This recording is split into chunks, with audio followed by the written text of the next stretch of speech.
Hello friends, this is Archana Sharma from शिक्षा ज्योति भारत।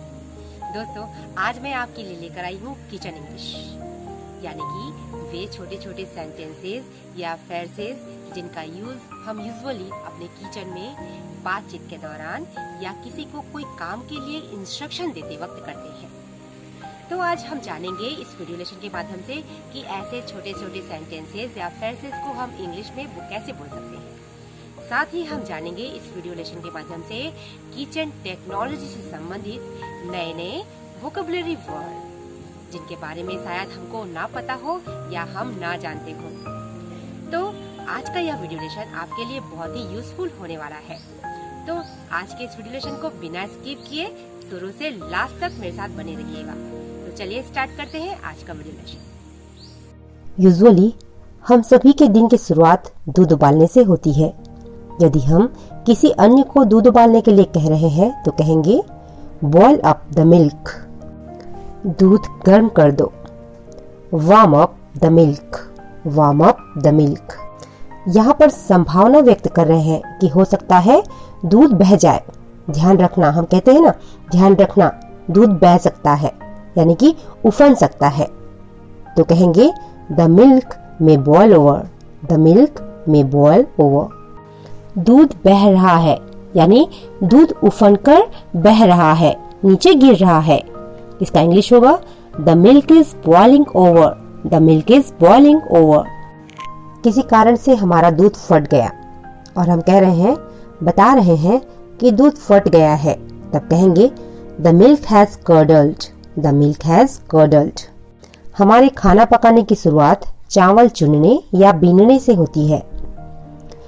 जब हमें कहना हो कि मैंने चावल चुन लिए हैं, तब हम कहते हैं I have picked out the rice, I have picked out the rice. आटा छान दो, सीव द फ्लोर, सीव द फ्लोर। आटा गूंद दो या आटा मढ़ दो।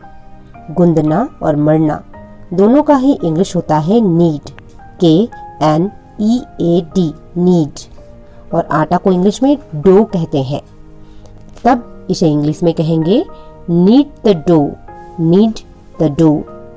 और अगर हम बता रहे हैं कि मैं आटा गूंद रही हूँ, तब हम कहेंगे I am kneading the dough, I am kneading the dough.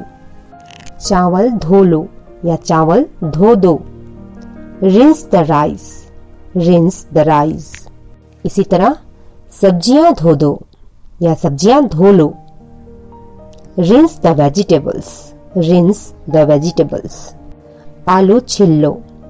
छिलना को इंग्लिश में कहा जाता है पिल ऑफ, तो हम कहेंगे peel off the potatoes, peel off the potatoes. प्याज काट दो, chop the onion, chop the onion. अदरक को दरदरा पीस लो। दरदरा पीसने को हम कहते हैं मिन्स, तो कहेंगे means the garlic, means the garlic. गाजर को कद्दूकस कर लो। कद्दूकस, किसना जिसको कहते हैं हम। कद्दूकस का इंग्लिश होता है ग्रेट, तो हम यहाँ कहेंगे grate the carrots, grate the crates.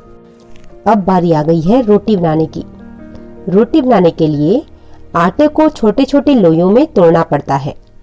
अगर हम किसी को कहना चाहते हैं कि आटे की छोटी छोटी लोइयां बना दो, तो हम कहेंगे roll the dough into small balls, roll the dough into small balls। Roti bell दो, roll the chapati, roll the चपाती। लेकिन अगर मुझे बताना है कि मैं रोटी बेल रही हूँ, तो मैं कहूंगी I am rolling the चपाती। रोटी को रोल करने के बाद क्या करते हैं, तवे पर सेकते हैं। तो यहाँ पर सेकना को हम इंग्लिश में बोलते हैं बेक। तो रोटी सेक दो, इसका इंग्लिश होगा बेक द चपाती। रोटी पलट दो, रोटी पलट दो। इसका इंग्लिश होगा turn the chapati upside down, turn the chapati upside down. प्याज भून दो। भूनना को इंग्लिश में बोलते हैं सॉटे, SAUTE, सॉटे। इसे इंग्लिश में कहेंगे saute the onion, saute the onion. सब्जी छौंक दो। Season the vegetables, season the vegetables. जब हम खाना पका रहे हैं और हमारे गैस स्टोव की आंच कम है, तब हम कहना चाहते हैं कि आंच को तेज कर दो, तब हम उसे इंग्लिश में कहेंगे turn up the heat, turn up the heat. और अगर आंच कम करने के लिए कह रहे हैं तो कहेंगे reduce the heat, reduce the heat. हम घर में किसी को कह रहे हैं कि इसमें नमक छिड़क दो या नमक बुरक दो। छिड़कना या बुरकना को इंग्लिश में स्प्रिंकल कहा जाता है। तब हम कहेंगे sprinkle the salt in it, sprinkle the salt in it. इसमें थोड़ा और नमक डाल दो। Put a little more salt in it, put a little more salt in it. हम किसी को इंस्ट्रक्शन देना चाहते हैं कि बीच बीच में चम्मच को चलाते रहना ताकि वह न चिपके, तब हम इसे कहेंगे स्टर ओकेजनली, स्टर ओकेजनली। हमारे घर का कोई मेंबर यदि हमसे पूछ लेता है कि क्या खाना रेडी हो गया और हम उसे बता रहे हैं कि सब्जी अभी तक अध पकी है, सिर्फ आधी पकी हुई है, तब हम उसे कहेंगे vegetables are under cooked at, vegetables are under cooked at. Under cooked का मतलब होता है अध पकी। वहीं पर अगर ज्यादा गल गई है, सब्जी गल गई है, तब हम उसे कहते हैं ओवर कुक्ड, ओवर कुक्ड।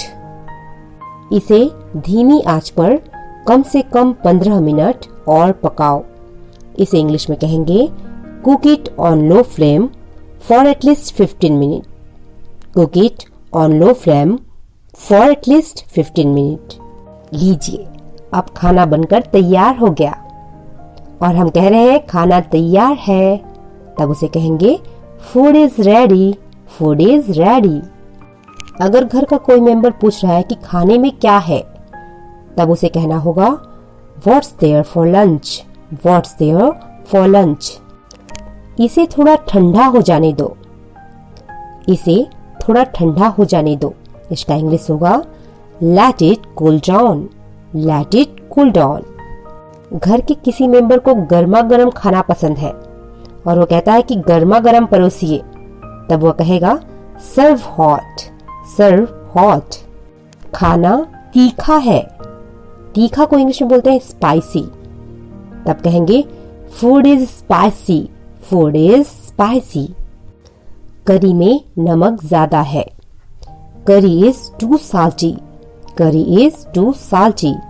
बर्तन साफ कर दो, प्लीज डू द डिशेज। अगर हम कह रहे हैं कि बर्तन साफ कर रही हूं, तो कहूंगी I am doing the dishes, I am doing the dishes. तो दोस्तों, आज अपने इस वीडियो लेसन में हमने सीखा कि हम किस तरह अपने रसोई घर के अंदर छोटे छोटे सेंटेंस यूज करके इंग्लिश में बातचीत कर सकते हैं, किसी को कोई काम करने के लिए इंस्ट्रक्शन दे सकते हैं।